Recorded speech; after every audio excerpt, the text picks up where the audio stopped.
আব্বা আমার সোনা মানিকেরা, প্যারা রাসূল সাল্লাল্লাহু আলাইহি ওয়াসাল্লামের মুহাব্বত করে ইশক করে যারা দুনিয়া থেকে বিদায় নিয়েছেন, তাদের ইহ জগতে লাভ, পর জগতেও লাভ। আমার জীবন হয়ে কবরে চলে গিয়েছে।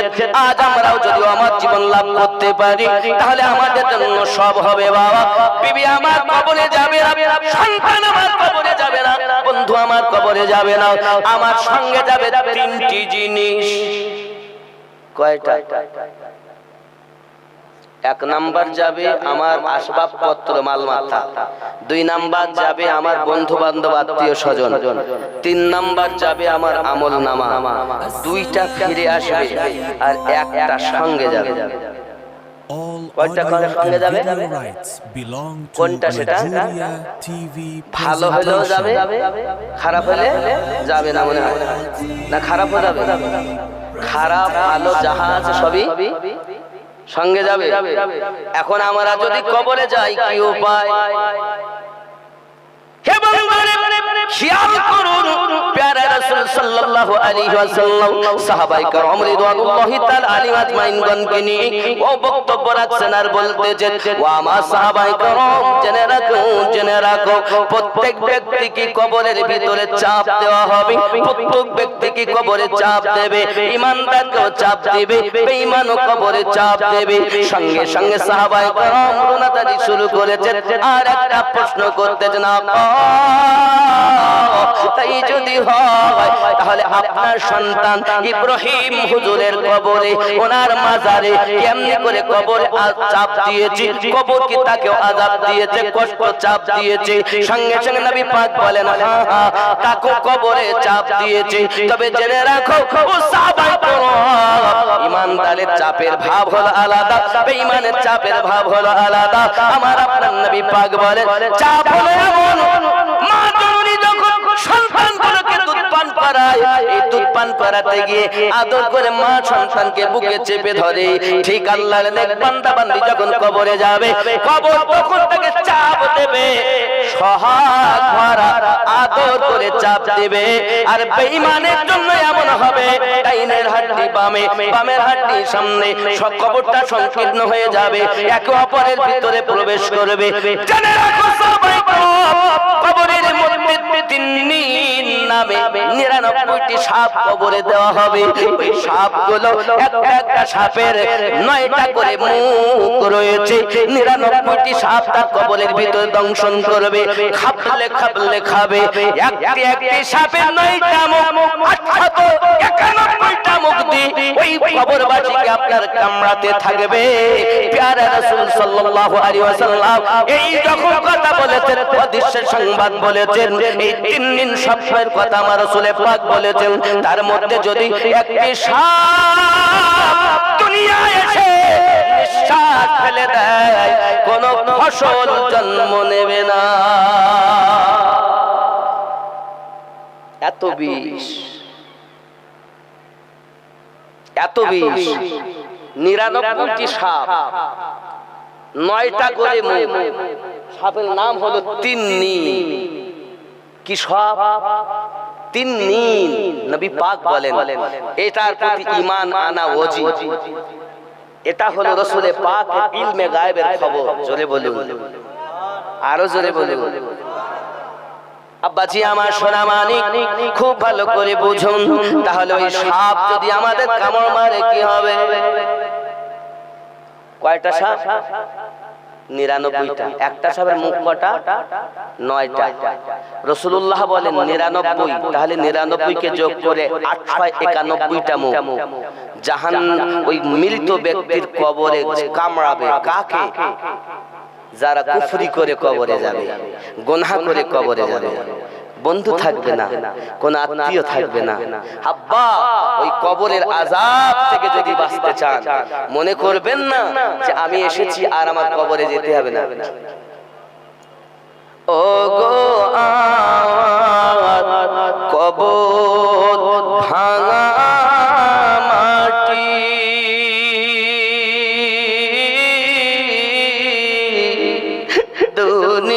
দুনিয়ার সব মায়ার পিছনে তো জেনেছি খাঁটি পেতে দিবে তুমি ধুলির আসন ওগো জানাবে আদর কত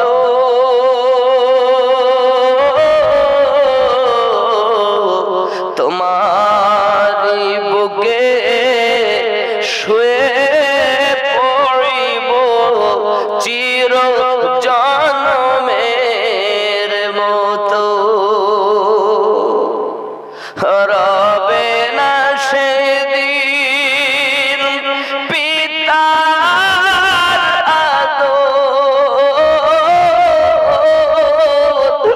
মায়ের স্নেহের চুম তোমারি মাঝে শুয়ে পড়িব ওগো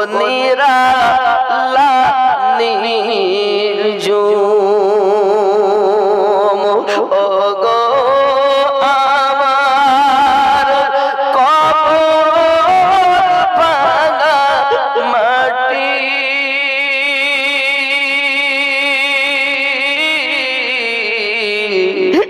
দুনিয়ার সব মায়ার পিছনে তোমাকে জেনেছি খাঁটি যুবকরে আল্লাহর রাসূল সাল্লাল্লাহু আলাইহি ওয়াসাল্লামের প্রথম খলিফা আবু বকর রাদিয়াল্লাহু তাআলা আনহু মদিনাতুল মুনাওয়ারার নিকটতম কবরস্থান জান্নাতুল বাকির ভিতরে প্রবেশ করে নিশিরাতে কান্না শুরু করে দিয়েছেন এত কান্না কাঁদতেছেন মদিনাবাসীদের আপনার কিনা ঘুম ভেঙে গেল তারা ঘুম ছেড়ে জান্নাতুল বাকিতে যাইয়া প্রবেশ করেছেন কে কাঁদো এত রাতের ভিতরে কে কাঁদছো কবরস্থানে প্রবেশ করে আব্বাজি আমার আবু বকর রাদিয়াল্লাহু তাআলা আনহুর চোখের পানি ঝরতেছে মদিনার মানুষ বলতেন আবু বকর কান্না করার কারণ তো বুঝলাম না আল্লাহর হাবিব সাল্লাল্লাহু আলাইহি ওয়াসাল্লামকে জান্নাতের সার্টিফিকেট আপনাকে এক নম্বরে দিয়েছেন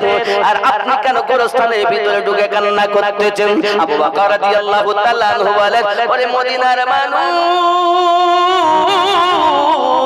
এটা সত্য কথা এটা সত্য কথা জান্নাতের সার্টিফিকেট আমাকে রাসূলুল্লাহ দান করেছেন তবে দুনিয়া থেকে যাওয়ার পরে প্রথম খাঁটিটার নাম হলো কবর এই কবরে তাকে প্রশ্ন উত্তর জবাব করতে হয় আমি আবু বকর রাদিয়াল্লাহু তাআলা নবী পাকের সুবহান মুবারাকায় কবরে দিন সাপের কথা শুনেছি কবরে আযাবের কথা শুনেছি আমি আবু বকর কবরের ভয়ে কাঁদি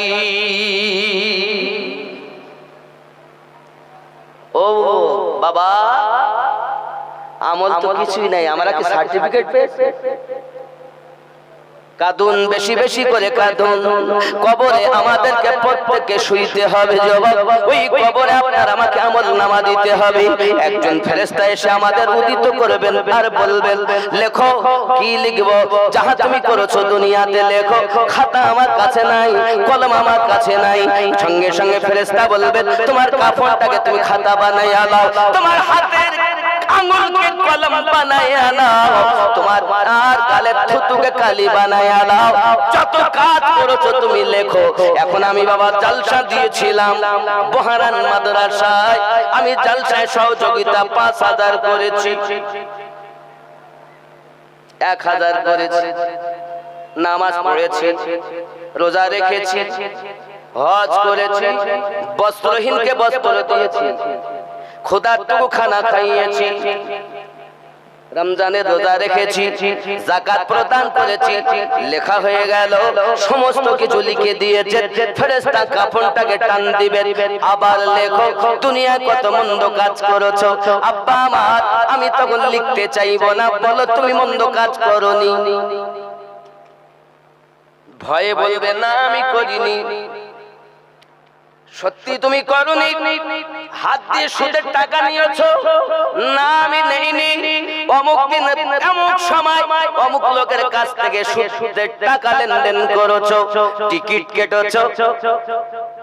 এখানকার ছেলেরা টিকিট কাটে না? খুব কাটে না? কাটে না? হাত দিয়ে টিকিট কেটেছো বলে আমি কাটি। আব্বা সঙ্গে সঙ্গে আমার জবান বন্ধ হয়ে যাবে। হাত কথা বলবে, চক্ষু কথা বলবে, পা কথা বলবে, কান কথা বলবে। সাক্ষীগুলো ভালো না খারাপ? কথা বলেন না। এ কার হাত? আমিনুদ্দিনের হাত তো? আপনার হাত আপনার, চক্ষু আপনার, কান আপনার, কিন্তু হাত তো আমার হলে তো আমার পক্ষে সাক্ষী দেবে। তো কবরে গিয়ে বলছেন আয় আমার রব, আমি টিকিট কাটতে চাইনি, আমি নুদ্দিন আমার বাড়াতে অমুক জায়গা তো অমুক জায়গায় টিকিট কেটেছি। আয় আমার রব, আমি সুদের টাকা লেনদেন করতে চাইনি। আমি মেম্বারের মেয়ের সঙ্গে আপনার কর্ম লিপ্ত হওয়ার জন্য রাতে হাত ধরে তাকে আপনার কিনা নির্জনতায় নিয়ে গিয়েছিলাম। আমি নিয়ে যেতে চাইনি, আমি নুদ্দিন জোর করে নিয়ে গিয়েছে। আল্লাহ আমি হাত আর সাক্ষী, চক্ষু বলবে আল্লাহ আমার দ্বারাই দেখেছে, জবান আপনার কে জবান বন্ধ, কান কথা বলবে আল্লাহ আমার দ্বারাতে তার কথা শুনেছে। হে যুবক, আমার দ্বারাই কত তুমি ফেসবুক চালাচ্ছো, সিনেমা দেখতেছো, একবার খেয়াল করে দেখো। চোখ দ্বারাতে দেখো, হাত দ্বারাতে সরাও, কান দ্বারাতে শোনো, পা দ্বারাতে চলে চলে যাও। এই সাক্ষীগুলো কিন্তু খারাপ না। সাক্ষীগুলো ভালো না? অস্বীকার করা যাবে? আমি আমিনুদ্দিন 24 পরগনা থেকে আসছি। তো বলে স্বামী কেমন বিবি জানে, তাহলে বিবিও জানে না আমি এমন গুনাহ করি। আছে না নাই? মানুষের কাছে লুকিয়ে গুনাহ করি আমরা। যুবক আমার হাত যদি আমার হয়, হাত দ্বারাতে আল্লাহ বলাতে হবে, চক্ষু দ্বারাতে আল্লাহ বলাতে হবে, কান দ্বারাতে আল্লাহ বলাতে হবে, পা দ্বারাতে আল্লাহ বলাতে হবে। যদি আপনার অঙ্গ প্রত্যঙ্গকে আপনার গোলাম বানাতে পারেন, তখন মদিনাওয়ালা পাহাড়ার জমিনে এসে দিদার দেবে। কত সাল নবী পাবো? হ্যাঁ পা কত লোক গেল মুখে শুধু নবী নবী করিল, মুখে বললে কাজ নাই। নবী আসেন, ডাক শুনেন। কোথায় আছেন? জানের থেকে সূরা আহজাব আয়াত নাম্বার 6। রব্বে করিম বলেন বিসমিল্লাহির রহমানির রহিম, আন-নাবিয়্যু আওলা বিল মুমিনিনা মিন আনফুসিহিম। প্রত্যেক মুমিনের জানের থেকে আরো নিকটে নবী রয়েছেন। এখন মুমিন হবে যারা, নিকটে মানবে তারা, আর মুমিন হবে না যারা মদিনাতে নবীকে মানে তারা। নামাজ যখন পড়ে তখন বলে আসসালামু আলাইকা আইয়ুহান নবিয়্যু, এই নবীর উপরে দরুদ ও সালাম। আর নামাজ থেকে বাইরে এসে বলে আমি বহরানের মাটিতে, নবী মদিনার জমিনে। তাহলে কথার সঙ্গে কাজের মিল। ওই ব্যক্তি মুমিন নয়, যেই বলল নবী মদিনায়, ওর কথায় সে মুমিন হতে পারেনি। কারণ আল্লাহ পাক বলেছেন মুমিন হবে যারা জীবনের থেকে নিকটে নবীকে বিশ্বাস করে তারা। হযরত রাবিয়া বিন কাব রাদিয়াল্লাহু তাআলা আনহু নবী জাহান সাল্লাল্লাহু আলাইহি ওয়াসাল্লামের কাছে বললেন, হুজুর আমি আপনার জান্নাতে গোলামি করতে চাই, দুনিয়াতে গোলামি করি, আখিরাতেও যেন গোলামি করতে পারি। প্যারা রাসূল নূরুন আলা নূর পয়গম্বর বললেন, ও রাবিয়া বিন কাব রাদিয়াল্লাহু তাআলা আনহু, চলো আমি নবী পাক তোমাকে ওটাই দান করে দিলাম, আর কিছু চাও না। ইয়া রাসূলুল্লাহ, আপনি যদি আমাকে জান্নাতে গোলামি করতে দেন, নবীর গোলামি ছাড়া আমি রাবিয়া বিন কাব রাদিয়াল্লাহু তাআলা আনহু আর কিছু চাই না। ও জান্নাত আমাদের দরকার নাই যে জান্নাতে মুস্তাফা, ওই জান্নাত আমাদের দরকার যে জান্নাতে মুস্তাফা আছে। কি বলে? জান্নাত বানানে ওয়ালা, জান্নাত বন্টনকারী আমাদের নবী রহমান। পাওয়ার কত? রাসূলুল্লাহ বলেন আমি হাতের তালু যেমন দেখি ৮০,০০০ আলম ১৮,০০০ মাখলুকাতকে আমি নবী হাতের তালুর মতোই দেখি। এখন আপনারাই বলুন এই ১৮,০০০ মাখলুকাতের মধ্যে এ বহারান কেরাম আছে না নাই? তার মধ্যে আমরা যারা হাজিরি দিয়েছি আজ এখানে আমরা আছি না ১৮,০০০ মাখলুক থেকে বাইরে আছি? ১৮,০০০ মাখলুকাতের মধ্যে যদি আমরাও থাকি তো নবী এক জায়গায় বসে হাতের তালুর মতো সবই দেখতেছেন, সবই শুনতেছেন। এজন্য বহারানের জমিনে নবী পাককে আসতে হয় না। আল্লাহ এত পাওয়ার দিয়েছেন तमाम দুনিয়া আলমকে হাতের তালুর মতো মুস্তাফা দেখতেছে। একেই বলে হাজির ও নাজির। আর এ বেটারা ওয়াজ করে বলতেছে হাজির মানে নবী এখানে আসবেন, তাই তারা কিয়াম করে। আমাদের নবী আসতে হয় না, উনি যদি ইচ্ছা করেন तमाम দুনিয়া ভ্রমণ করতে পারেন, ক্ষমতা আল্লাহ দিয়েছেন। কিন্তু নবী আছেন মুমিনের জীবনের থেকে আরো নিকটে, আল্লাহ বলেছেন। জোরে বলে বলে আব্বাজি আমার সোনা মানিকেরা, প্যারা নবী সাল্লাল্লাহু আলাইহি ওয়াসাল্লামের আশিক ছিলেন। হে বাবা আমার খেয়াল করুন, জিন্দেগিতে আমরা মানুষ হয়েছি, সর্বজীব শ্রেষ্ঠ জীব হয়েছি, নাম হলো আমাদের মানুষ, আশরাফুল মাখলুকাত। এই আশরাফুল মাখলুকাতের মধ্যে সর্বশ্রেষ্ঠ জাতি হলো মানুষ। এই মানুষের কাজ কি? মহান আল্লাহ পাক বলেন ওয়াজাথা আমি সৃষ্টি করিনি, তাকে আমি প্রেরণ করেছি আমার ইবাদত করার জন্য। জোরে বলুন সুবহানাল্লাহ। নবী পেয়েছি সর্বশ্রেষ্ঠ, গাইড বুক পেয়েছি আল কোরআন, সেটা হলো সর্বশ্রেষ্ঠ। আব্বাজি আমার পৃথিবীর জমিনে আমরা জাতি মুসলিম, আমরা হলাম শ্রেষ্ঠ। আমাদের জাতির পিতার নাম ইব্রাহিম খলিলুল্লাহ, তিনি শ্রেষ্ঠ। আব্বা আমার আমাদের নবী শ্রেষ্ঠ, আমাদের মুযহাব শ্রেষ্ঠ। আমরা যে পীর পেয়েছি, পীর আমাদের শ্রেষ্ঠ। জীবন পেয়েছি আমাদের শ্রেষ্ঠ। আমাদের মুযহাবের নাম হানাফি মুযহাব। কি মুযহাব? হানাফি। এই হানাফি মুযহাবের ইমামের নাম কি? নোমান ইবনে সাবিত। উপাধি ইমামে আজম আবু হানিফা রাদিয়াল্লাহু তাআলা আনহু। জোরে বলে আজ আপনাদের মাদ্রাসা ইমামে আজম আবু হানিফা মাদ্রাসা। খালি নামে ইমামে আজম বললে হবে না, কামে হতে হবে। তিনি এমন একজন আশিক রাসূল ছিলেন, তিনি এমন একজন আপনার মেধাবী ছাত্রও ছিলেন। এমন ইলমের তাসির তার ছিল বাবা, যার ইলমের তাসির এবং যার মতো জ্ঞানী আর পাওয়া যায় না বাবা। বন্ধু সোনা মানিকেরা আমার, ইমামে আজম আবু হানিফা হুজুর রাহমাতুল্লাহ আলাইহি মাত্র 8 বছর বয়স মাদ্রাসায় পড়াশোনা করতে করতে আপনার ঘরের দিকে রওনা দিয়েছেন। প্রতিমধ্যে একজন ইহুদি পাদ্রী মানুষের কাছে আপনাকে না উঠে দাঁড়িয়ে বলতেছেন, এই মানুষেরা তোমরা যে আল্লাহ পরিচয় দিতেছো, এটা তোমাদের ভুল ধারণা। আল্লাহ আছে কিনা বলো? যদি তোমাদের আল্লাহ থাকে, এখন আল্লাহ কি করতেছে বলো? সাধারণ মানুষ কোনো উত্তর দিতে পারে না। হযরত ইমামে আজম আবু হানিফা হুজুর কেবলা আমার রাস্তা দিয়ে রওনা দিয়েছেন, টুক টুক টুক টুক করে মানুষের ভিড় দেখে দাঁড়িয়ে গেলেন। সঙ্গে সঙ্গে বলতেছেন, বাবারা এখানে কেন আপনারা দাঁড়িয়ে? হঠাৎ তার মধ্য থেকে একজন বৃদ্ধ মানুষ বলতেছেন, বাবু এখানে একজন ইহুদি পাদ্রী এসেছে, তার বক্তব্য হলো 3টি প্রশ্ন করে। এই প্রশ্নের উত্তর দিতে যদি পারো তাহলে তোমরা ভালো, নইলে খ্রিস্টান ধর্ম গ্রহণ করতে হবে বাবু। তাই আমরা পেরেশান, কেউ তো উত্তর দিতে পারছি না।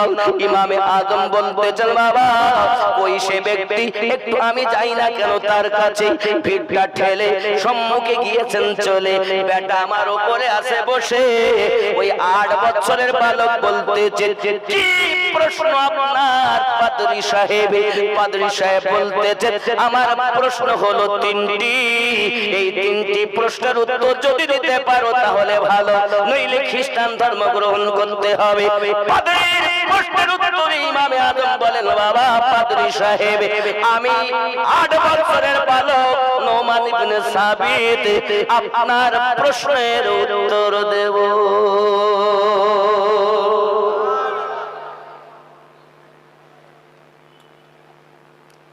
তখন সে বলতেছে কি এত বুড়ো লোক আছে, এত লোক থাকতে জওয়ান যুবক বৃদ্ধ মধ্যবয়সী কেউ দেবে না, এই ছোট বালক দেবে? কি হয়েছে পাদ্রী সাহেব, আমরা পাচ্ছি না, আমাদের পক্ষ হয়ে বাচ্চা দেবে, আমরা তাতেই সবাই একমত, বলুন সুবহানাল্লাহ। পাদ্রী আমার প্রশ্ন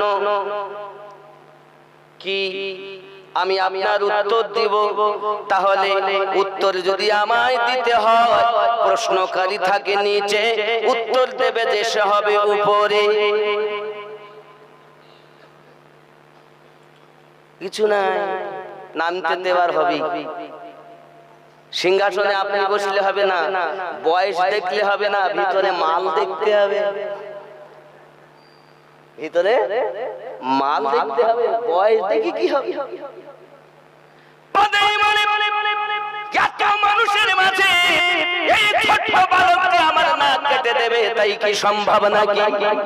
আমি এখন নিচে যাব আর ওই বেটা এখন আমার সিংহাসন দখল করবে, তাই কি সম্ভব নাকি? হে ইমামে আজম আবু হানিফা হুজুর কিবলার মাদ্রাসার ছাত্রগণ, ওনার নামে মাদ্রাসায় ওনার নামে মাদ্রাসা, এই মাদ্রাসার ছাত্রগুলো ইমাম আজম বলা হবে। তার ছোট্ট বয়সে এমন পাওয়ার দেখুন। এখন বাবা পাদ্রী ইহুদি সিংহাসন ছাড়তে হলো, আর আমাদের ইমাম আজম আবু হানিফা রাহমাতুল্লাহ আলাইহি ওই সিংহাসন দখল করে নিলে। প্রশ্ন করে, প্রশ্ন হলো আমার ইমামে আজম আবু হানিফাকে প্রশ্ন করতেছেন, বলো বাবা আল্লাহ আছেন? জি হ্যাঁ আছেন। আল্লাহ যদি থাকেন এখন কি করেন বলুন। সঙ্গে সঙ্গে ইমামে আজম উত্তর দিচ্ছেন, শুনে নিন, আমার আল্লাহ হক, আল্লাহ আমার ছিলেন, আছেন, থাকবেন। পৃথিবীকে রুজি দান করেন তিনি, রুজি থেকে খাওয়া থেকে পবিত্র হলেন তিনি, তিনি কোন কর্ম থেকে পবিত্র। তবে জেনে রেখে দিন আল্লাহ পাক এখন যে কর্মটি করতেছেন সেটি হলো আপনার মতো বয়স্ক পাদ্রীকে সিংহাসন থেকে নিচে নামিয়ে দেন, আর আমার মতো ছোট্ট বালককে সিংহাসনে বসিয়েছে।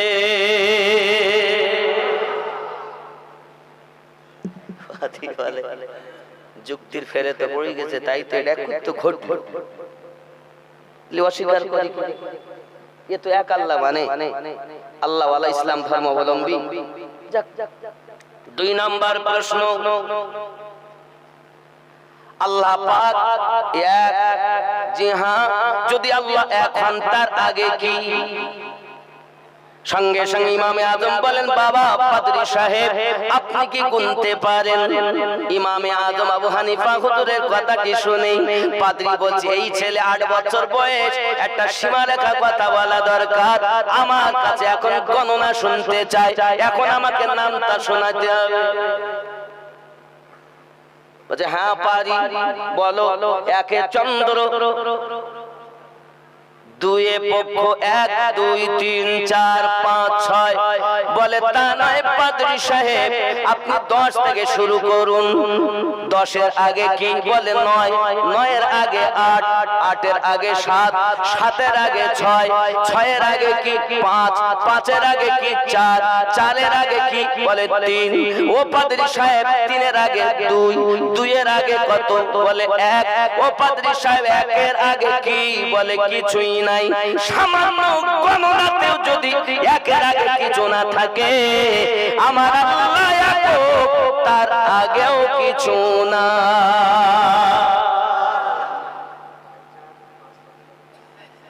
কাইজার মোহাম্মদ কাইজার 5000 টাকা দাতা, আল্লাহ দান কবুল করুন, আল্লাহ দিতে বরকত দিন, তার নেক জায়েজ নিয়তকে পূর্ণ করুন। যদি বলি আল্লাহুম্মা আমিন। ইমামে আযম আবু হানিফা নোমান বিন সাবিত রাদিয়াল্লাহু তাআলা আনহু যখন এমন কথা বললেন, বাপজি আমার, সঙ্গে সঙ্গে সবাই তো মেনে নিয়েছে। পাদ্রী হত বাংলা আশ্চর্যান্বিত হয়ে গেল। দুটি প্রশ্নের উত্তর যথাযথ আমি পেয়েছি, একটি প্রশ্ন আমার বাকি রয়েছে। ওই প্রশ্নটি কি একবার বলুন পাদ্রী সাহেব? প্রশ্নটি হলো এই, বলে দিন আল্লাহ পাক যদি আসেন, আল্লাহ পাকের চেহারা এখন কোন দিকে? আল্লাহর মুখ কোন? কে বলবে? বলছেন পাদ্রী সাহেব, উত্তরটাও আমি দেব। যত রকম জটিল প্রশ্নের উত্তর, যত রকম জটিল প্রশ্ন সমাধান করেছেন তিনি হলেন ইমামে আযম আবু হানিফা। এ বাবা, খুব ভালো করে প্লেনের ভিতরে নিন। একদিন ইমামে আযম আবু হানিফা হুজুর রাহমাতুল্লাহ আলাইহির কাছে একজন ব্যক্তি এসে হাজির হয়ে গেছেন। একজন আপনার এসে হাজির হয়ে গেছেন, মহিলা, হাতে তার এক গ্লাস পানি। ডাক দিতেছেন, হুজুর আপনার কাছে একটা মশলা জানতে আসলাম। কি মশলা? আমার স্বামী বাড়িতে এসে আমার কাছে পানি চেয়েছেন, পানি দিতে আমার দেরি হয়ে গেল বলে আমার স্বামী আমাকে বলেছেন পানি খাবো না, রাগ করে বললে পানি আমি খাবো না। এ বিবি, পানি যদি রাখিস তোকে তালাক, যদি পানি তুই পান করিস তাও তালাক, যদি ফেলে দিস তবু তুই তালাক, কাউকে যদি খেতে দিস তবু তুই তালাক। হুজুর এখন পানির গ্লাস আমার হাতে, বড় বিপদে বাঁচা। পানি করব। ইমামে আযম আবু হানিফা বলেন, মা চিন্তার কোনো কারণ নাই, বড় একটা কাপড় নিয়ে আসুন, যে কাপড়টা দিয়ে আপনাকে পানি যেন গ্লাসে চুষে নেয়, এক ফোঁটা পানি যেন নিচে না পড়ে। মা জননী ওই পানিটা যখন কাপড় চুষে নেবে, ওই কাপড়টাকে রৌদ্রতে মেলে দেবেন, রৌদ্রতে কাপড়টা শুকিয়ে যাবে, জীবনের মতো তালাকের হাত থেকে বেঁচে যাবে। জোরে দেন না, নারে তাকবীর দিচ্ছেন, খুব ভালো, জোরে দিন না। নারে তাকবীর বলে চুপ থাকতে, আমি বুঝতে পারছি আমি কোথায় না। সত্যি কি আমি নবী পাকের আশিকদের কাছে এসেছি? তাহলে এরকম হচ্ছে শুধু নারে তাকবীর, নারে রিসালাত হচ্ছে না। আব্বা আমার, আমি জানি না, যারাই করুক, আমি বারবার বলছি, কোরআন মাজিদ সূরা আল ইমরান আয়াত নাম্বার 31 আল্লাহ পাক বলেন, বিসমিল্লাহির রহমানির রহিম, কুল ইন কুনতুম তুহিব্বুনাল্লাহ ফাত্তাবিউনি ইউহিব্বুকুমুল্লাহ ওয়া ইয়াগফিরু লাকুম যুনুবাকুম ওয়াল্লাহু গফুরুর রহিম। হাবিব বলে দিন, যদি কেউ আমি আল্লাহকে ভালোবাসতে চায়, ফাত্তাবিউনি, অনুসরণ, ইত্তেবা, অনুকরণ যেন আপনার করে। আয় আমার রব, যদি আমরা নবীর অনুকরণ, অনুসরণ, ইত্তেবা করি, আপনি কি দিবেন? রব্বে কারীম বলেন, ইউহিব্বুকুমুল্লাহ, আমি আল্লাহ তাকে ভালোবাসবো। আল্লাহ আর কিছু দিবেন? হ্যাঁ দিব। ওয়া ইয়াগফিরু লাকুম যুনুবাকুম, আমি আল্লাহ পাক তার জীবনের গুনাহ maaf করে দেব। আর কি দিবেন? আল্লাহু গফুরুর রহিম, আমি আল্লাহ তার প্রতি দয়া রহমত নাজিল করতেই থাকবো। জোরে বলে। এই জন্য আমি বলি, বালায়ে টাল দেতা হে মোহাম্মদ নাম ऐसा है, बलाए टाल देता है मोहम्मद नाम ऐसा है, मुसीबत से बचाता है मोहम्मद नाम ऐसा है, बलाए टाल देता है मोहम्मद नाम ऐसा है। जरे बोलो, मोहब्बत से हर किस्म अंगूठा چوم لیتے ہیں زباں پہ جب بھی آتا ہے محمد نام ایسا ہے مصیبت سے بچاتا ہے محمد نام ایسا ہے بلائے ٹال دیتا ہے محمد نام ایسا ہے جڑے ہوئے بنا اس نام کے کلمہ مکمل ہو نہیں سکتا بنا اس نام کے کلمہ مکمل ہو نہیں سکتا ہمیں مومن بناتا ہے محمد نام ایسا ہے ہمیں مومن بناتا ہے محمد نام ایسا ہے بنا اس نام کے کلمہ مکمل ہو نہیں سکتا ہمیں مومن بناتا ہے محمد نام ایسا ہے بلائے ٹال دیتا ہے محمد نام ایسا ہے جڑے ہوئے جسے سنتے ہی ہر ایک سنی عاشق احمد رضا کا دل خوشی سے جھوم جاتا ہے محمد نام ایسا ہے خوشی سے جھوم جاتا ہے محمد نام ایسا ہے مصیبت سے بچاتا ہے محمد نام ایسا ہے جڑے ہوئے اتر کر کار میں جبریل بھی گنگناتے ہیں اتر کر کار میں جبریل بھی گنگناتے ہیں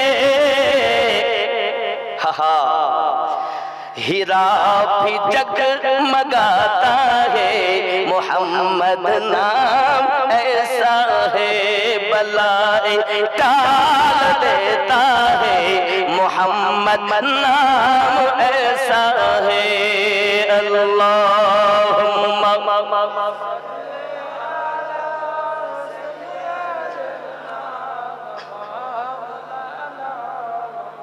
وعلى آل سيدنا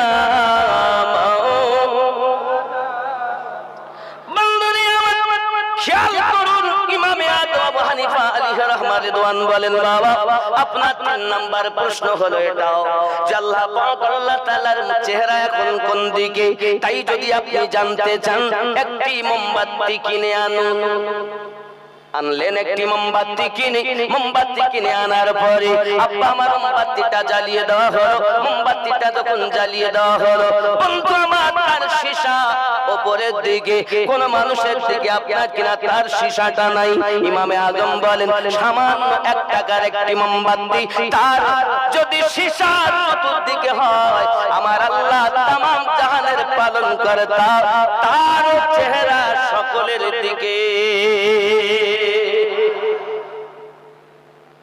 প্রশ্নের উত্তর হয়ে গেল মুসলমানদের ঈমান বেঁচে গেল খ্রিস্টান ধর্ম গ্রহণ করতে হলো না যদি বলুন সুবহানাল্লাহ 8 বছর বয়স থেকে মুসলমানদেরকে ইমামে আজম শিক্ষা দিতে আছেন আব্বা আমার এতটুকুই নয় ইমামে আজম আবু হানিফা হুজুর রাহমাতুল্লাহ আলাইহি এমন ইবাদতি ছিলেন বাবা আর কয়েকদিন পরে আপনি রমজানের রোজা রাখতে পাবেন সোনা মানিক রমজান মাস আমাদের সম্মুখে এই রমজানের মুবারক মাস যখন আপনার এসে যেত ইমামে আজম আবু হানিফা হুজুর একটি মাসে 61 বার কোরআন মাজিদ খতম করতেন কিভাবে করতেন বাবা সারা শিকানেরা ভালো করে মাথায় রাখুন বাবা ইমামে আজম আপনাকে না এক পায়ে 15 পারা কোরআন তেলাওয়াত আবার বাম পায়ে আবার 15 পারা কোরআন তেলাওয়াত, সারা রাতের ভিতরে 2 রাকাত নামাজে 1 খতম কোরআন তেলাওয়াত করতে।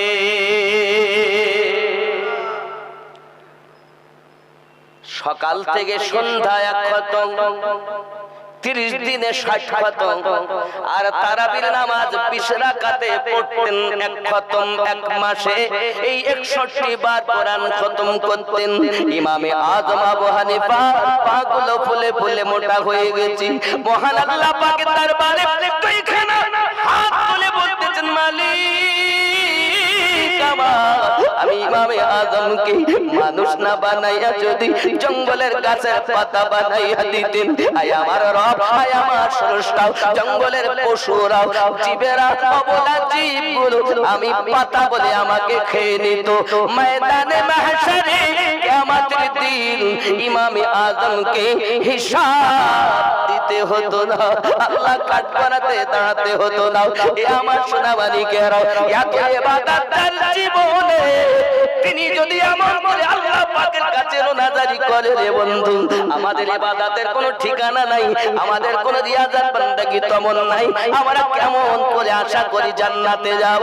হে যুবক, ইমামে আযম আবু হানিফা রাদিয়াল্লাহু তাআলা আনহু এমন ব্যক্তি ছিলেন জগতের বুকে, তিনি যখন মদিনাতুল মুনাওয়ারায় হজের জন্য পৌঁছিয়েছেন, বাবা, মদিনাতুল মুনাওয়ারাতে প্রত্যেক ব্যক্তিকে 40 ওয়াক্তের নামাজ আদায় করতে হয়। আদব, আদব, এই মাদ্রাসা যদি আপনি ইমামে আযম নামে করেছেন তো বাচ্চাদের মধ্যে আদব দিবেন, আগে শিক্ষা পরে দেন, আদব আগে দেন। ইমামে আযমের আদব দেখেন। মদিনাতুল মুনাওয়ারায় 3 দিন থাকেন তিনি, প্রত্যেকের জন্য 40 ওয়াক্ত নামাজ। ইমামে আযম 3 দিন 15 ওয়াক্তের নামাজ পড়ে চলে আসেন। আব্বা আমার ইমামে আযম নোমান বিন সাবিত রাদিয়াল্লাহু তাআলা 3 দিনের বেশি থাকেন। ভক্তরা বলছেন, হুজুর, আপনি এই জন্য তো শ্রোতারা বলে বগদাদে ঘোরানোর ফিরানোর আছে, আপনার জন্য 3 দিন, আমাদের জন্য 8 দিন। অনেক সময় অনেকে বলে মৌলবীদের ঘোরানোর ফিরানোর আছে গো, আলো না জানে না, তাই বলে। আসলে কি সত্যি? তা নয় বাবা, এটা কোনো কথা নয়। আব্বা আমার ইমামে আযম বলতেছেন, বাবা, শরীয়তের হুকুম হলো 8 দিন থাকো কমপক্ষে 40 ওয়াক্তের নামাজ তাকবীর উলা সহ আদায় করতে হবে। মসজিদ নববীতে তাকবীর উলা সহ 40 ওয়াক্তের নামাজ 8 দিনে 40 ওয়াক্ত। তারপর আপনি 12 দিন, 14 দিন, 15 দিন, 20 দিন, যতদিন পারেন আপনি থাকুন, কমপক্ষে 8 দিন আপনাকে থাকতেই হবে, এটা হলো বিধান। ইমামে আযম আবু হানিফা বলেন, হুজুর, কি জিজ্ঞাসা করেন, হুজুর আপনি কেন 3 দিন থাকবেন, চলে যাবেন? ইমামে আযম বলেন, বাবা রে, আমি ইমামে আযম 3 দিন পর্যন্ত পেশাব না করে, পায়খানা না করে থাকতে পারি রে বাবা।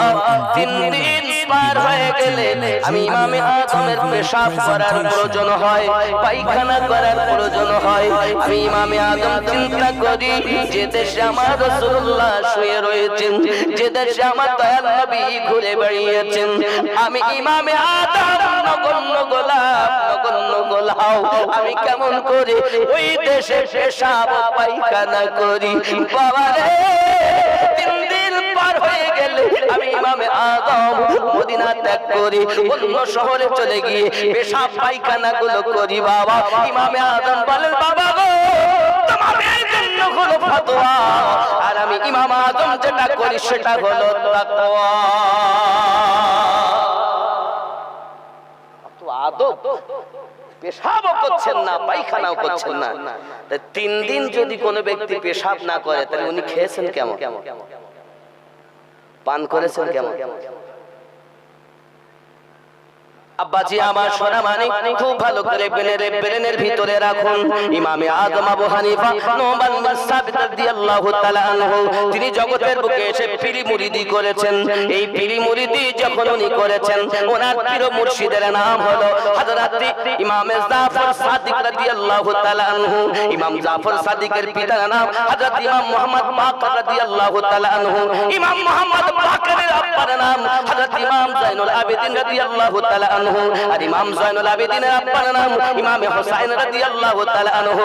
আর ইমাম হুসাইন পাকের আব্বা জানের নাম হযরত আলী কারামাল্লাহু ওয়াজহুল কারীম।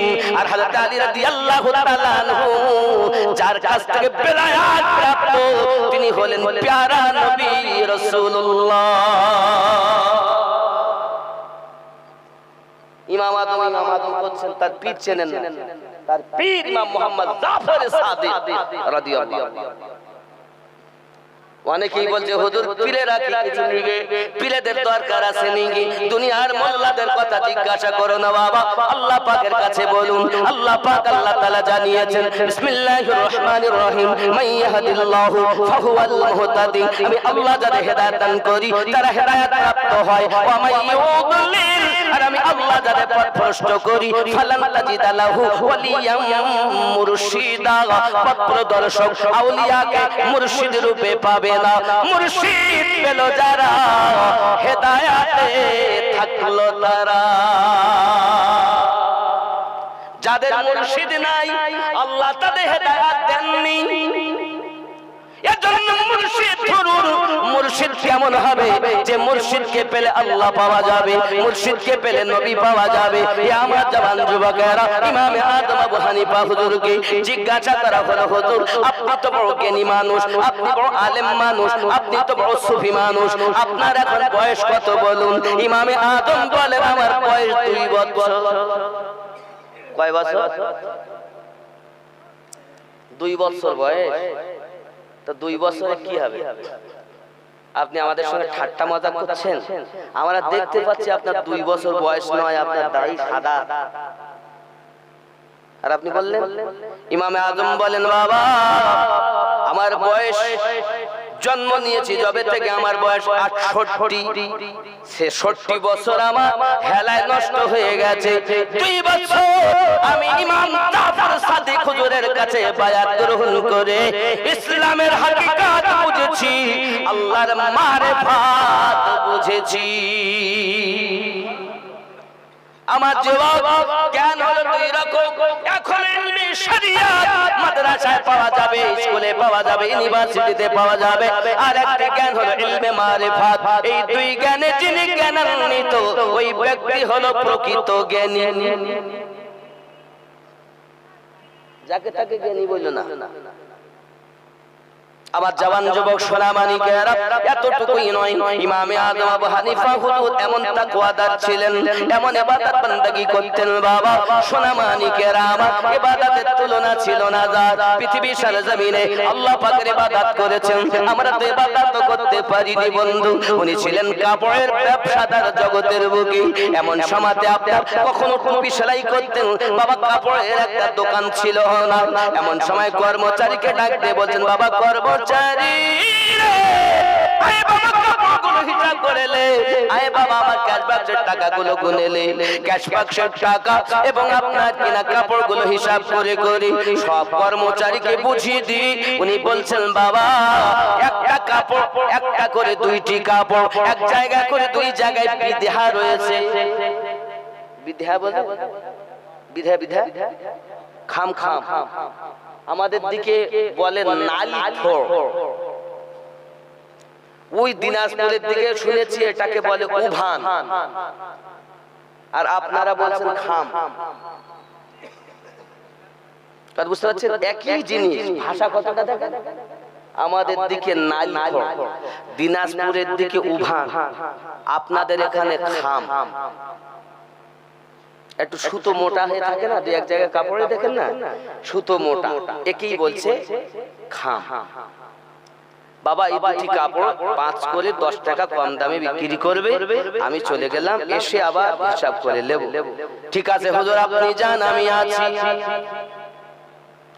উনি যখন চলে গেলেন, কাপড় চোপড় ব্যাপার আপনার এসেছে, খরিদ্দার খরিদ করে নিয়ে চলে গেছে।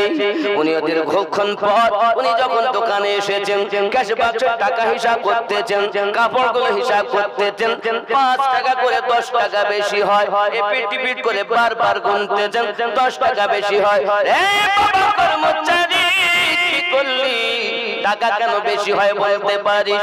কর্মচারী বলেন, হুজুর আপনি যে আমাকে 5 টাকা করে 10 টাকা কম দামে দুটি কাপড় বিক্রি করতে বলেছিলেন, সেটি আমার মনে ছিল না, আমি অন্য কাপড় এনে নাই কাপড় দুটো বিক্রি করে দিয়েছি। ইমামে আজম বলেন, বাবা তুই কত সর্বনাশ করেছিস, কত ক্ষতি করেছিস জানিস? ওই মানুষটাকে কি একবার চিনতে পারবি যে কাপড় খরিদ করে নিয়ে গেছে? হুজুর সম্ভবপর নয়। কার কাছে বেচেছো সেটা কি জানো? হুজুর তাও সম্ভব নয়। তবে এখন উপায় কি হবে বলো বাবা? 5 টাকা করে 10 টাকা বেশি টাকা এখন কি করা যাবে? টাকাগুলো ক্যাশ বাক্সে হিসাব করে দেখেন, 40,000-এর মতো টাকা আছে। ইমামে আজম বলেন, বাবা 5 টাকা করি 10 টাকা বেশি হওয়ার কারণে এই টাকাগুলো আমি ইমামে আজমের জন্য হালাল হবে না, বাবা এই টাকাগুলো সাদকা করে দাও। হে যুবক, ইমামে আজম হানিফা হুজুর রাহমাতুল্লাহ আলাইহি এত তাকওয়াদার ছিলেন, 10 টাকা বেশি হওয়ার জন্য 40,000 তিনি সাদকা করে দিলেন। আর আমরা বেশি হলে বুঝতে পারি না, কম হলে মোটে গুনতে জানে না, কম হলে কাম করে। আছে না জি? এরকম ভাব আছে না নাই? আব্বা আমার সোনা মানিক, এমনি করে জগতের বুকে দেখা যায় ইমামে আজম আবু হানিফার টাকাগুলো সাদকা করে দেওয়াতে বললেন। সব সাদকা হয়ে গেল। একজন ব্যক্তি কাপড় দুটো সাথে করে নিয়ে এসেছে, ইমামে আজমের কাছে নিয়ে এসেছেন। ইমামে আজম আবু হানিফা, হুজুর আপনি কাপড় দুটো ফেরত নিন আর আমার টাকাগুলো ঘুরিয়ে দিন। ইমামে আজম বলেন, বাবা কাপড় ফেরত দাও কেন? বাবা নিয়ে গেলে ফেরত এসেছো কেন? ডাক দিয়ে বলছেন, হুজুর এক জায়গায় করে দুই জায়গায় কাপড়ে খাম থাকার কারণে আমার বিবি কাপড় দুটি পছন্দ করিনি, তাই আপনার কাছে আমি নিয়ে এসেছি। কাপড় দুটো ফেরত নেন আর আমার টাকা ফেরত দেন। ইমামে আজম সঙ্গে সঙ্গে চোখের পানি ফেলে কান্না শুরু করে দিয়েছেন, টুকরে টুকরে কাঁদতেছে। বাবা তুমি টাকা ফেরত দিতে চাচ্ছ, কাপড় ফেরত দিতে চাচ্ছ, কি এটাই হলো অপরাধ? কাপড়ের দুটি জায়গায় কাটা রয়েছে, দুটি জায়গায় খাম রয়েছে। ইমামে আজমের কান্না দেখে কাপড় ফেরত নিয়েছেন তিনি, লাফ করে উঠে বলছেন, হুজুর আমার টাকা ফেরত দিতে হবে না, আমার কাপড়গুলো নিতে হবে না, আমি বাড়ি চলে যাচ্ছি, দয়া করে কান্না বন্ধ করে দিন। ইমামে আজম বলেন, বাবা আমি তোমার টাকা ফেরত দেওয়ার জন্য, কাপড় ঘুরিয়ে নেওয়ার জন্য কাঁদি না। আমি কাঁদি কেন জানো বাবা? এক জায়গায় করি, দুই জায়গায় কাপড়ে খাম থাকার কারণে বিবি পছন্দ করিনি। কাল হাসরের ময়দানে আমার আল্লাহ পাক যদি ডেকে বলেন, ইমামে আজম রে তোর আমলনামায় বহু জায়গাতে খাম রয়েছে রে ইমামে আজম, হে ইমামে আজম তোর গতি আমার কাছে জাহান্নাম। আমি তোকে কাপড় ফেরত, কাপড় নেওয়ার জন্য, টাকা ঘুরিয়ে দেওয়ার জন্য কাঁদি নাও। আমি ইমামে আজম হাসরের মাঠে আমার নিজের আমলনামার চিন্তায় কাঁদি। এই আমলনামা ভালো আছে? খাম নাই তো, সুদ খায়, মদ পান করে, নবীর দিওয়ানা, সব খাম। যদি খাম হয় এখনো সময় আছে তওবা করো। তিনি এমন তাকওয়াদার যার নামে মাদ্রাসা। আল্লাহ কবুল করুন, জোরে বলি আমিন, আরো জোরে আল্লাহুম্মা আমিন। আব্বাজি আমার সোনা মানিকেরা, আমরা মজা পেয়েছি বড় শ্রেষ্ঠ। ওনার ইন্তেকালের পরও তিনি মাজারে জিন্দা, জোরে কোন সুবহানাল্লাহ। বিশ্বাস হয়? হে বাবাজি আমার খেয়াল করুন, ইমামে আজমের কাছে খাজা খিজির এসে শিক্ষা গ্রহণ করতেন। বাবা ইমামে আজম যখন ইন্তেকাল করলেন, এই হযরতে খাজা খিজির আল্লাহ পাকের দরবারে ফরিয়াদ করেন, এখন আমার উপায় কি হবে? ইলমে তো ধরা রয়ে গেল। আল্লাহ পাক বলেন, খিজির আমার ইমামে আজমের রওজার উপরে যাইয়া তুমি তোমার সবকগুলো বলবে আর আমার ইমামে আজম মাজার থেকে তোমার প্রশ্নের উত্তর দেবে, তোমার ইনকমপ্লিট গুলো কমপ্লিট করে দেবে। মাজার থেকে যিনি শিক্ষা দিয়েছেন তিনি ইমামে আজম, আর ওনার নামই মাদ্রাসা। জোরে বলে আরো জোরে বলে জোরে বলুন না। আমাদের নবী মদিনায় না আমাদের কাছে? নবী ডাকলে শোনেন, আমাদেরকে দেখেন। যদি মনে করেন দেখেন আল্লাহ ক্ষমতা দিয়েছেন, আল্লাহ দেখছেন নিজ ক্ষমতায়, আর নবী দেখতেছেন আল্লাহ পাকের প্রদত্ত ক্ষমতায়। এর নাম ঈমান। আর আপনি যদি মনে করেন নবী দেখেন না, তা আপনার ঈমান নেই। আব্বা আমাদের এইগুলোকে আগে ঠিক করতে হবে, মদিনাওয়ালাকে দিলে বসাতে হবে, তাহলে জীবনের থেকে বেশি রাসূলুল্লাহকে মুহাব্বত করতে হবে। ঠিক কি না বাবা? তাহলে হাত আমার কথা বলবে, আমার পক্ষে সাক্ষী দিবে, পা আমার পক্ষে সাক্ষী দেবে, চক্ষু আমার পক্ষে সাক্ষী দিবে, এ বিবি এ বাচ্চা এ দুনিয়ায় সব বিপক্ষে সাক্ষী দেবে। কিন্তু হাতও যদি বিপক্ষে দেয় তো আমার মানব জীবনটাই বেকার। যদি আপনি আপনার অঙ্গকে নিজের গোলাম বানাতে চান, আল্লাহ ওয়ালাদের দ্বারস্থ হয়ে যান। আব্বা আমার কেউ আছেন আহারের সরজমিনে, কেউ আছেন বেলিলি শরীফের সরজমিনে, কেউ মহারানা শরীফের সরজমিনে। এক কথায় আল্লাহ ওয়ালাদের কাছে চলে যান, যারা স্পেশালিস্ট ডক্টর, তাদের কাছে আমাদেরকে যেতে হবে। ইহ জগতে লাভ, পর জগতে লাভ হবে। কথা বুঝতেছেন? দুনিয়ায় কেউ কারো নয়, সব আপন আপন স্বার্থে ভালোবাসে, আর নবী পাক আমাদেরকে বিনা স্বার্থে মোহাব্বত করেন। জোরে বলি আল্লাহুম্মা, আরো জোরে ইয়া রাসূলুল্লাহ। ও গো চাঁদ তুমি বলে দাও আমার নবীজি কোথায়? জোরে হবে আরো জোরে। ও গো চাঁদ তুমি বলে দাও আমার নবীজি কোথায়? কোথায় গেলে পাবো নবীকে, পাক নবীজির রওজায়। ও গো চাঁদ তুমি বলে দাও আমার নবীজি কোথায়? জোরে হবে। আপনাদের আওয়াজ কমে গেল, একটু জোরে ইয়া রাসূলুল্লাহ, আরো জোরে ইয়া রাসূলুল্লাহ। কারা মারা মায়েরা? তা আপনারা মাশাআল্লাহ মাশাআল্লাহ। দেখেন আমার আম্মারা ৯৯৪০ টাকা নাকি?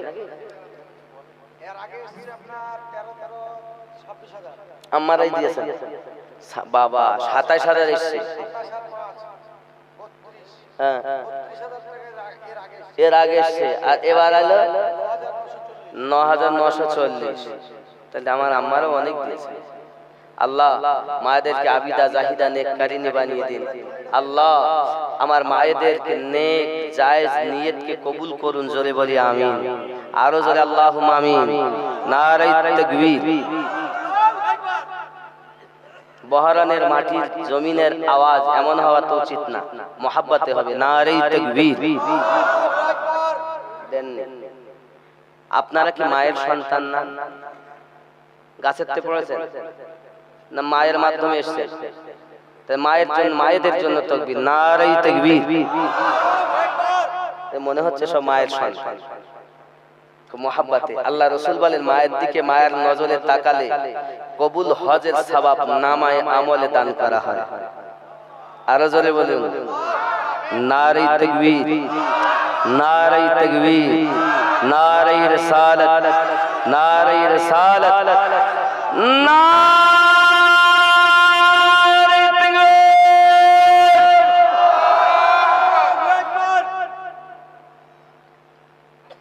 তাও কমপ্লিট হয় 90% হয়েছে, 10% এখনো বাকি। ওই রাস্তার লোক মোটে দেই নেই, ওরা বলতেছে ওরা দেখছে, দেখ আমরা কেন দেব? বাবা আপনারাও তো আমাদের সঙ্গে, তাকবীর মহব্বতে দেওয়া হয়, লাগবে দিবেন তো ইনশাআল্লাহ। আল্লাহ যারা তোমার শানে জোরে তাকবীর দেবে আল্লাহ তাদের গোপন রোগ ভালো করো।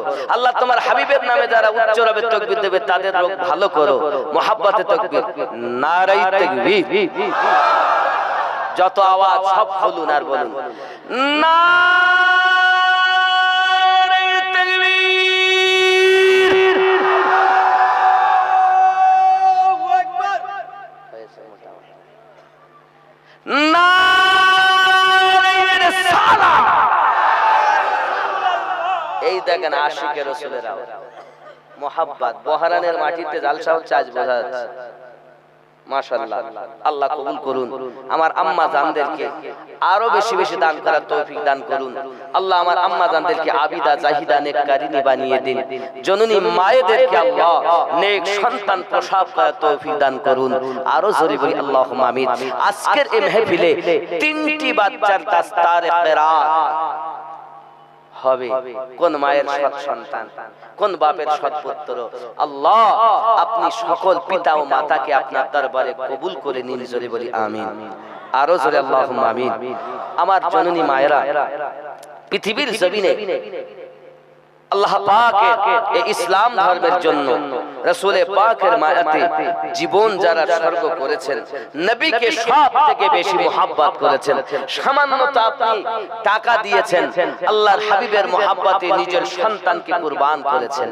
ইসলাম ইতিহাসে অনেক আশিকান আল্লাহর হাবিবের এমন গুজরে গেছে। একদা হযরত বেলাল রাদিয়াল্লাহু তাআলা আনহু মসজিদ নববীর কাছে এসে এলান করে দিলেন, ঢা পিটিয়ে দিলেন, যুদ্ধের ময়দানে কারা সব শামিল হন, নববী মসজিদের সম্মুখে হাজির হয়ে যান। আব্বাজি আমার সোনা মানিকের হাবশী বেলাল রাদিয়াল্লাহু তাআলা আনহুর এই আওয়াজটা যখন একজন মায়ের কর্ণগোচর হয়েছে, মায়ের একটি ছোট্ট সন্তান, বাচ্চাটি আপনার নাবালেগ বাচ্চা, ওই বাচ্চাটাকে মা আপনাকে আদর করে বুঝায় আর বলে, বাবা আমি তোমাকে নবী পাকের দরবারে নিয়ে যেতে চাই। হাবশী বেলাল রাদিয়াল্লাহু তাআলা আনহু এই যে পিটুন এলান শুনেছেন, ও বাবাজি আমার বলো তুমি কি যেতে চাইবে? মা জননীর কান্না বাচ্চাটার সম্মুখে, মা জননীর কান্না দেখে বেটা বলে, আম্মা এত কান্না কেন? আয় আমার বেটা, আমার কান্না একটি মাত্র দুঃখে বিগত বছর তোমার পিতা জিহাদের মাঠে যাইয়া শহীদ হয়ে গেছে। আমি শহীদের বিবি হতে পেরেছি রে বাবা, কিন্তু শহীদের মা হতে পারিনি, কারণ আমার উপযুক্ত বাচ্চা নাই যে আমি যুদ্ধের ময়দানে পাঠাবো। সঙ্গে সঙ্গে ওই নাবালেগ বাচ্চা বলছে, জননী কি হয়েছে? জওয়ান বেটা নাই তো কি হয়েছে? আমি তো আছি আপনার আশা পূর্ণ করার জন্য। এইরকম বাচ্চা জন্ম দেন দুনিয়া। সন্তান দিয়েছেন না শয়তান দিয়েছেন? দেখুন, যদি শয়তান হয় ওই বাচ্চার জন্য কবরে আযাব, আর যদি সন্তান হয় ওই বাচ্চার জন্য কবরে শান্তি। আগে কি জন্ম দিচ্ছেন দেখুন। আমার জওয়ান যুবক সোনা মানিক, মা জননী কান্না করে। মা আমার কান্না যখন কান্না করতে করতে হাসি ফুটে গেছে। বেটা সত্যি কি তুমি যাবে? সত্যি কি জিহাদের মাঠে যাবে? হুজুর আমার ও জননী মা, আপনার চিন্তা নাই, হুজুরের মহব্বতে আপনার আশা পূর্ণ করার জন্য জিহাদের ময়দানে আমি যেতে রাজি। মা তার ছোট্ট বাচ্চাকে হাত কানা ধরে এনে নবী পাকের সম্মুখে আপনার মসজিদ নববীর কাছে দাঁড়িয়েছেন। বেলাল রাদিয়াল্লাহু তাআলা বলেন, হুজুর অনেক যুবক এসেছেন, অনেক আপনার এসেছেন যুদ্ধ করার জন্য, তার মধ্যে একটি মা তার একটা নাবালক বাচ্চাকে নিয়ে হাজির হয়েছে। তার মনের আশা বাচ্চাটাকেও জিহাদের মাঠে নিয়ে যেতে হবে। মা বলে, আমার বাচ্চাকে নিয়ে যেতে হবে আমি তাকে মানা করেছি। তোমার বাচ্চা বাঁচাতে যাওয়ার জন্য আমাদের অনেক ক্ষতি হবে, যুদ্ধ ঠিক মতো হবে না। মা জননী বলেন বেলাল, আমি বাচ্চাকে ফিরিয়ে নিয়ে যাওয়ার জন্য আসিনি, আমি বাচ্চাকে আমি ঘুরিয়ে নিয়ে যাওয়ার জন্য আসিনি। মেহেরবানি করে আমাকে ফেরাবেন না। অগাধ কাকুতি মিনতি করতেছেন। ইয়া রাসূলুল্লাহ, ইয়া হাবিবাল্লাহ, হুজুর বলুন আমি এখন কি করব? প্যারা নবী সাল্লাল্লাহু আলাইহি ওয়াসাল্লাম ওই মা জননীর কাছে গিয়ে পৌঁছে বলছে, জননী মা খবরটা কি বলো? ইয়া রাসূলুল্লাহ, ইয়া হাবিবাল্লাহ, হুজুর আপনার কদমে আমার আম্মা আমার আব্বা কুরবান, হুজুর আপনার কদমে বিগত বছর আমার স্বামী কুরবান হয়েছে, আপনার মহব্বতে আমি আমার স্বামী কুরবানি দিয়েছি। আমার বেটা আমি কুরবানি দিতে পারিনি, কারণ কোনো জওয়ান বেটা নাই। আমার মনে বড় আশা, আমি যদি শহীদের মা হতে পারতাম। হুজুর আমার সন্তানের থেকে আপনার প্রতি আমার ভালোবাসা বেশি। কাশেম তার স্ত্রী 500 টাকা দিয়েছেন, আল্লাহ কবুল করুন, জোরে বলি আমিন। আরো জোরে আল্লাহুম্মা আমিন। আব্বা উস্তনে হান্নানা জি মেম্বারে আপনাকে না যে থাম্বার ভিতরে ভরা উস্তনে হান্নানা কে তো সইতে পারিনি, তবে মনে করেন এটা হলো রডের মধ্যে লোহা আছে, যদি থাকে খোল ফাঁপা, কিন্তু এরকম দেওয়ালের ভিতরে উস্তনে হান্নানা দেওয়ালটাকে হাত দিয়ে ছুঁয়ে এসেছি, খানায় কাবা হাত দিয়ে ছুঁয়েছি, গেলাম ধরেছি, হাতে আপনার জন্য দোয়া হবে, আল্লাহ পাক যেন আপনাকে আমাকে নবী পাকের সাচ্চা গোলাম বানায়া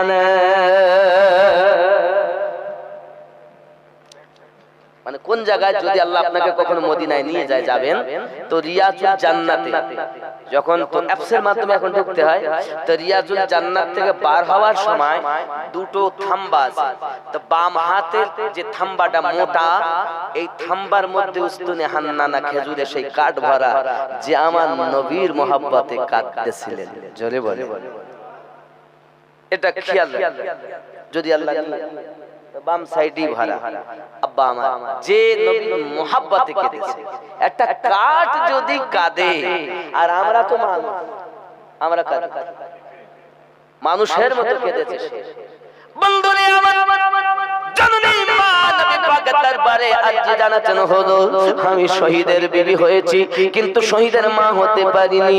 হুজুর আমার জওয়ান কোনো বাচ্চা নাই, নাবালেগ একটা বাচ্চা হুজুর আমি এনেছি, জিহাদের ময়দানে নিয়ে যেতে হবে হুজুর, ফিরিয়ে নিয়ে যাওয়ার জন্য আমি আসিনি, মেহেরবানি করে কবুল করুন। আমার আপনার নবী বলেন, আয় আয় জননী উম্মাতান, যেই বাচ্চাটাকে বাঁচানোর জন্য, তোমার বাচ্চাটাকে বাঁচানোর জন্য আজ আমার সিপাহীদের আমার লস্করদের বড় সুবিধা হবে, দুশমনেরা তীরধনুক চালাবে, তারা তলোয়ার চালাবে, বাচ্চাটা শহীদ হয়ে যাবে, বাচ্চা তো বাঁচানো সম্ভবপর নয়। মা জননী টুকরে কেঁদে উঠে বলছেন, দরুদি আমি বাচ্চা ফিরিয়ে নিয়ে যাওয়ার জন্য আপনার দরবারে নিয়ে আসিনি হুজুর, আমি নিয়ে এসেছি এই কারণে, যখন কোনো দুশমন আপনার দিকে তীর চালাবে, আপনার দিকে যখন নেজাত চালিয়ে দিবে গো আপা ইয়া রাসূলুল্লাহ, আপনি খবরদার ওই তীরের দিকে তীরটা যেন আপনি আপনার দেহে নেবেন না, আমার বাচ্চাটাকে তীরের সম্মুখে করে দিবেন। আমি মা জননী চাই আমার বাচ্চার কলিজা তীরের আঘাতে দেহটা যেন ধাঁধরা হইয়া যায়। আয় আকা আমার মনে বড় সাধ, আমি শহীদের মা হতে চাই। মা কেমন গো দুনিয়ায় প্যারা রাসূলের কদমে সন্তান কুরবানি করে দেয়, আর আমরা পৃথিবীর জমিনে সন্তানটাকে শিক্ষা দিতে চাই না ঠিকভাবে। আমার আব্বা জানেরা প্রাইভেটে না গেলে বাচ্চা বকাবকি করি, আব্বা আমার স্কুলে না গেলে বকাবকি করি, কিন্তু ফজরের নামাজ না পড়ে বাচ্চা ঘুমিয়ে থাকে, মা বাপ ঘুমিয়ে থাকে, একবার মা প্রতিবাদ করে না, আব্বা প্রতিবাদ করে না। বাবা আমার নিজের সন্তান যদি মানুষের মতো মানুষ করতে চান, নিজে আগে আমল শুরু করে দেন। আমার গৌসে ওয়াহারি আলিমউদ্দিন নকশবন্দি রাহমাতুল্লাহ আলাইহি জন্যই তো বলেছেন, ওরে মানুষ যেদিন মানুষ হবে,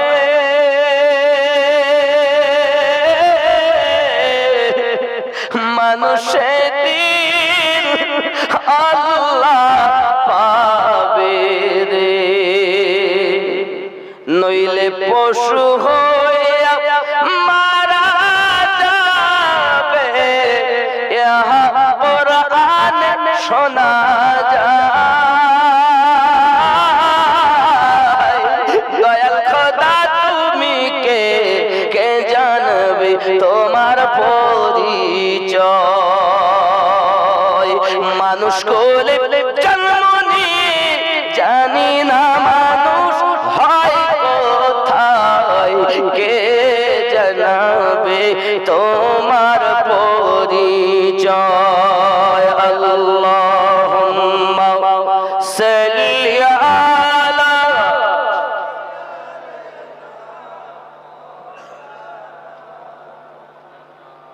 ওয়া আলা আলি সাইয়্যিদিনা।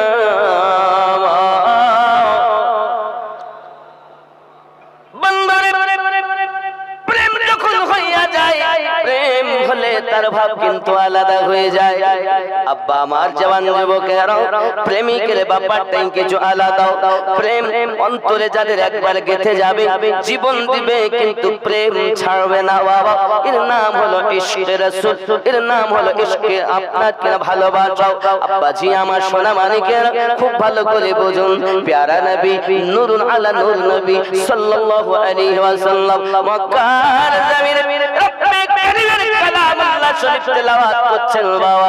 এই তেলাওয়াত করা দুশমনরা পর্যন্ত আপনার তেলাওয়াত শুনতে আসতো বাবা। আবু জাহেলের মতো দুশমন নবী পাকের তেলাওয়াত শুনে সারা রাত মুগ্ধ হয়ে থাকতো। আবু জাহেলের বিবিরা তেলাওয়াত শুনে মুগ্ধ হয়ে থাকতো, দুশমনের দল তেলাওয়াত শুনে মুগ্ধ হয়ে থাকতো। কিতাবের ভিতরে আসতেছে প্যারা নবী সাল্লাল্লাহু আলাইহি ওয়াসাল্লামের তেলাওয়াত এত সুন্দর, দুশমনদের কলিজা হিলে যেত। কিতাবের ভিতরে আছে বন্ধু, এক বালক আমার দয়াল নবী পাক সাল্লাল্লাহু আলাইহি ওয়াসাল্লাম আপনার কিনা তার মহব্বতে পড়ে গেছে। বালক বাপ কিন্তু নবী পাকের দুশমন, সন্তান কিন্তু নবী পাকের আশিক।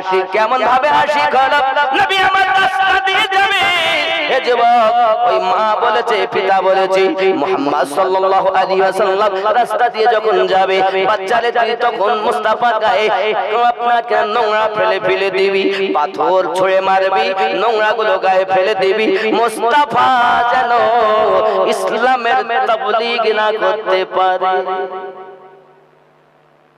যুবক আমার, মায়ের কথা বাপের কথা শুনে সন্তানটি আপনার রাস্তায় দাঁড়িয়ে আছে। আমার দয়াল রাসূল ওই রাস্তা দিয়ে আপনার কিনা রওনা দিয়েছেন। মা এবং বাপের কথায় তার হাতে আছে, কাছে আছে পাথর, হাতে কিছু আছে নোংরা, মুস্তাফার গায়ে ফেলতে যাবেন। নবী আমার যে নিকটে এসেছেন, আমার নবী পাকের চেহারায় অদ্ভুত দেখেছেন, আর তার হাতের নোংরা গুলো হাত থেকে পড়ে গিয়েছে, অন্তরে প্রেম জমাট বেঁধেছে। আর পাথর মানে না, নোংরাও ফেলে না। হে যুবক, তাইবা বিশ্বাস 500 টাকা আল্লাহ এই বাচ্চার হায়াত দারাজ করে দিও আল্লাহ। আবিদা জাহিদা নেককারিনী বানিও। 500 টাকা দিয়েছেন তাইবা নামে ছোট্ট একটি বাচ্চি। নারে তাকবীর, নারে রিসালাত, নারে রিসালাত। আল্লাহ দান কবুল করুন, জোরে বলি আমিন। আব্বাজি আমার সোনা মানিক খেয়াল করুন, এখন এই বালক আপনার কিনা প্রেমে পড়ে গেছে। পিতা বলে, বাবা রে, হে বাবা, রাস্তায় দাঁড়িয়ে থাকবি, মুস্তাফা এলে নোংরা ফেলবি। বাচ্চা তো ফেলা তো দূরের কথা, আব্বার কথা শুনে যায় বটে, কিন্তু কিছুই বলে না, খালি চেহারায় অদ্ভুত দেখতেই থাকি। আব্বা আমার প্রেম বৃদ্ধি হয়ে গেছে। একদিন দুই দিন যেতে যেতে বাচ্চা কিন্তু আর বাপের কথা শুনে রাস্তায় দাঁড়িয়ে থাকে না, খাওয়া দাওয়া বন্ধ করে দিয়েছে, আব্বা আমার চলাফেরা বন্ধ হয়ে গেছে। বিষয় কি রে বেটা, খাস না কেন, ভালো লাগে না? আব্বাজি আমার খাওয়া বন্ধ করে দিয়েছে, কারণ আশিক যখন হয়, মাসুক না পেলে আশিকের ভালো লাগে না। বাচ্চাটি কাঁদে, কোনো কথাই না নাই, নির্জনতায় কাঁদে, চুপচাপ কারোর সঙ্গে কিছু বলে না। মা জিজ্ঞাসা করলেও বলে না, বাপ জিজ্ঞাসা করলেও বলে না। ডাক্তারকে দেখিয়েছে, ডাক্তার কবিরাজ আপনার ডেকে এনেছি। ডাক্তার এসে বলে কোন তো রোগ আমরা খুঁজে পাচ্ছি না, তবে কেন খাওয়া দাওয়া করে না? বলে আমরা বলতে পারবো না, সব ফেল হয়ে গেছে। আস্তে আস্তে বাচ্চাটা আপনার কিনা খাওয়া দাওয়া বন্ধ করে দিই, এবার আপনার বিছানা ধরে দিয়েছে, আর চলাফেরা করে না। আগে করতো, এখন আর করতে পারে না। বাপ পরেশান, বেটা কি হবে? তোর অবস্থা এমন কেন? তুমি আমার উত্তরসূরি, এই দৌলতের মালিক তুমি হবে। এলাকার মধ্যে আমি সম্ভ্রান্ত ব্যক্তি, আমার গতিটাকে তোমাকে সামলাতে হবে। তুমি যদি এখনই এমন হয়ে যাও, তাহলে আমার এগুলো কি দেখবে? বলে পিতা তা বলতে পারবো না, তবে আমার দুনিয়ায় কিছুই ভালো লাগে না। পানি ভালো লাগে না, খাদ্য ভালো লাগে না, কিছুই ভালো লাগে না।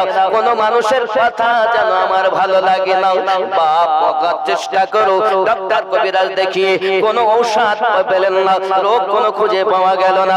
বেটা মারা যাবে, মা জানে নিশ্চিত, মা কাঁদে, বাপ কাঁদে। বাপ এসে বলে বেটা তোর অবস্থা তো খুবই খারাপ হয়ে গেল, আমি জানি বাঁচবে না। কবিরাজরা বলেছে তুই মারা যাবি, ডক্টরেরা বলেছে তুই মারা যাবি। একবার তো শেষ যদি কোনো ইচ্ছা থাকে, আমি তোর পিতা, আমাকে নির্ভয়ে বল, আমি তোর আশাটাকে পূর্ণ করে দেব। বেটা বলে আব্বুজি আমার আশা আপনি পূর্ণ করবেন মরণের আগে।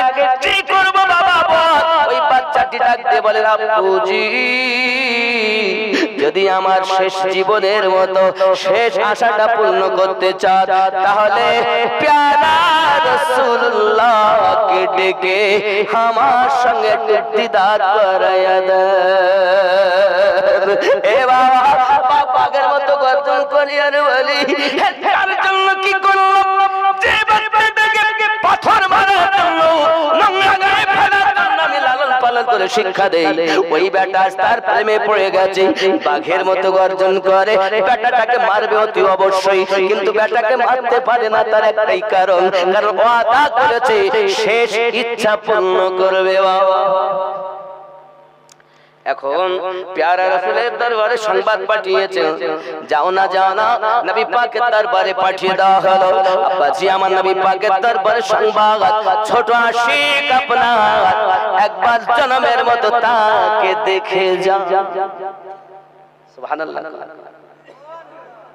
ও বাবা, বাচ্চা যদি নবী আশিক করতে পারে, কিন্তু আপনার আমার বাচ্চারা শুধু পাবজি এবং আপনার কি খেলে, ফ্রি ফায়ার খেলে, পাবজি খেলে, শুধু বলতে মার মার। এখানকার ছেলেরা খেলে খেলে ছোট বাচ্চা, বাবা আমার এখনো কথা ভালো করে বলতে পারে না। বাচ্চাটাকে আপনার কিনা মা জননী রান্না করে নিয়ে গেছে, ম্যাগি খাওয়াবে, অন্য খাবার খাওয়াবে, দুধ গরম করে নিয়ে গেছে, বাচ্চা খাবে না। বলে কেন? বলে আমাকে আগে মোবাইল দাও, মোবাইল চলবে তারপর গিলবে। এখানকার ছেলেরা এরকম করে টরে না। বলে আমার জননী পেটে বাচ্চা যাওয়া থেকে তুমি সিরিয়াল দেখা বন্ধ করনি, সিনেমা দেখা বন্ধ করনি, আল্লাহর কোরআন মোতাবেক জীবন গঠন করতে পারোনি। রাসূলুল্লাহ বলেন সন্তানের চরিত্র ভালো হওয়ার জন্য মায়ের 3 ভাগ দায়িত্ব, আব্বার 1 ভাগ দায়িত্ব। বাচ্চাগুলো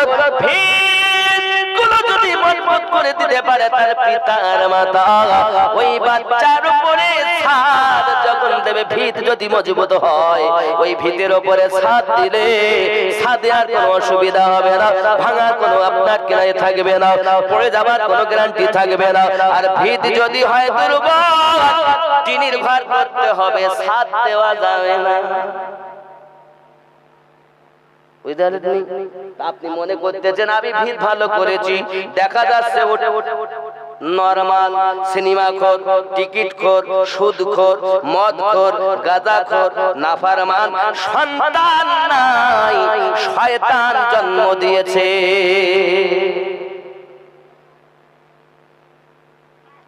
নিজে ভালো হও, ভালো হও। আমার কাছে এই জন্য বলেছেন তুমি নিজে আগে ভালো হলে ওগো দুনিয়া হবে ভালো। নিজে মন্দ কর্ম করে পরকে কেন মন্দ বলো, দুনিয়া হবে ভালো।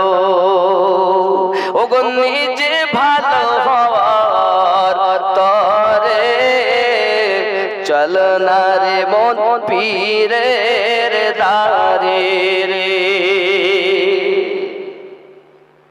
এখন পীর আল্লাহ খেলাফতিও সব পথে বিক্রি হচ্ছে, যাত্রার খেলাফত উপযুক্ত না হলে খেলাফতের যোগ্য। কাম ক্রোধ লোভ মোহ মৎসর্য বিলীনই করতে পারে খেলাফত। তরিকতের মাল নাই ওর কাছে, কথা বুঝতে পেরেছে? খেলাফত দেওয়া যাবে শরিয়াত অর্ডার করে, কিন্তু ভিতরই তার আল্লাহ বলে। ওর কাছে বায়াত হলে আপনি কিছু পাবেন। অরিজিনালের কাছে বায়াত হন, নিশ্চিত আপনার পীর রাসূলে পাকের সঙ্গে আপনার দিদার করাবে।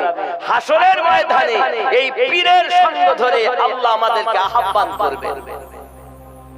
প্রমাণ সূরা বনী ইসরাঈল আয়াত নাম্বার 71। জোরে বলুন সুবহানাল্লাহ। All audio and video rights belong to একটু উঠে দাঁড়ান, মুফতি সাহেব আসছেন, উঠে দাঁড়ান। আলেমে দ্বীন আসছেন, নারে তাকবীর।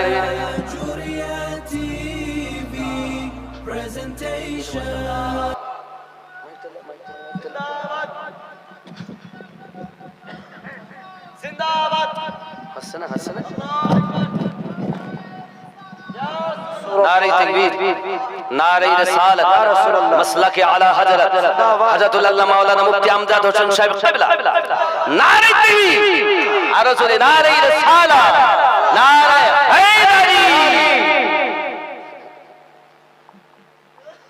বসুন আপনি এদিকে বসুন, আমি এদিকে দাঁড়িয়ে দাঁড়িয়ে করতে পারবো, আপনি এখানে না, এখানে আসুন, আপনি এখানে আসুন, আপনার কাজ আছে। আরে আসুন, আরে আপনার দাঁড়িয়ে থাকবেন না বসবেন? বসুন। আমি এবার দাঁড়িয়ে দাঁড়িয়ে কম। রাগ করছেন? রাগ করেননি তো? দেখেন আলেমে দ্বীনের জিয়ারত করেন, আপনাদের চিনাতে হবে না, চেনেন। চেনা বাওয়ানের পইতে লাগে, যে বাওয়ান কেউ চেনে না তার পইতে দিয়েই চেনে। এসব বাওয়ান সব চেনা বাওয়ান। আব্বাজি খেয়াল করতে হবে, আজ দাস্তারে আব্বা আপনারা বসুন, ওই সে দ্বারা